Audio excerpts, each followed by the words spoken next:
वैष्णवि भार्गवि मन्त्रस्वरूपिणि मन्त्रमये सुरगणपूजित शीघ्रफलप्रद ज्ञानविकासिनि शास्त्रनुते भवभयहारिणि पापविमोचनि साधुजनाश्रित पादयुते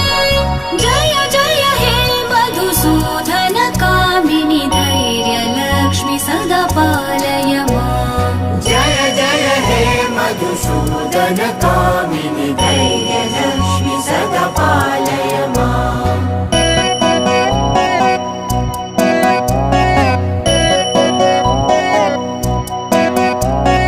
जय जय दुर्गतिनाशिनि कामिनि सर्वफलप्रद शास्त्रमये